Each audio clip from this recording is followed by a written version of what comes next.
My dear students, మనం ఇక్కడ రెండు పత్రాలను సేకరించాము. ఇది అరటి చెట్టుకు సంబంధించినటువంటి పత్రము, ఇది ఉమ్మెత్త పత్రం. ఇక్కడ అరటి పత్రానికి ఉమ్మెత్త పత్రానికి తేడా ఏముంది అన్నటువంటిది బాగా గమనించండి. ఇది ఉమ్మెత్త పత్రము, ఇది కాండానికి అతుక్కునే ఉండేటువంటి పత్ర వృంతం.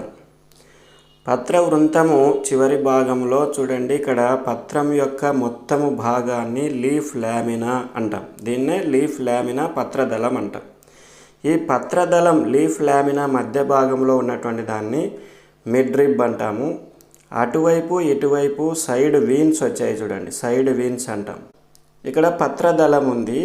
ఈ పత్రదళాన్ని ఏమంటున్నాం? లీఫ్ లామినా అని అంటున్నాం. ఈ లీఫ్ లామినాలో ఈనెలు అమరి ఉండేటువంటి విధానాన్ని ఈనెల వ్యాపనం అని అంటున్నాం. ఇక్కడ మధ్య ఈనె ఉంది, అటువైపు ఇటువైపు సైడ్ విన్స్ ఉన్నాయి. ఇవన్నీ అమరి ఉండేటువంటి విధానాన్ని ఈనెల వ్యాపనం అని అంటున్నాం. ఇక్కడ ఈ పత్రంలో ఎలాంటి ఈనెల వ్యాపనం ఉంది చూడండి, అన్నీ ఒక వల ఆకారంలో అమరి ఉన్నాయి.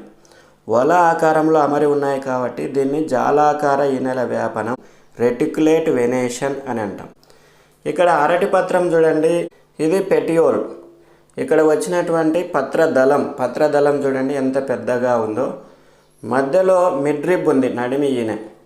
ఈ మధ్య ఈనెకు అటువైపు ఇటువైపు సైడ్ విన్స్ ఉన్నాయి. ఈ సైడ్ విన్స్ ఎలా అమరి ఉన్నాయి చూడండి, ఇది మధ్య ఈనె అయితే ఈ సైడ్ విన్స్ సమాంతరంగా అమరి ఉన్నాయి. అంటే ఒకదానికొకటి సమానంగా ఈ ఈనెకు సమాంతరంగా అమరి ఉన్నాయి.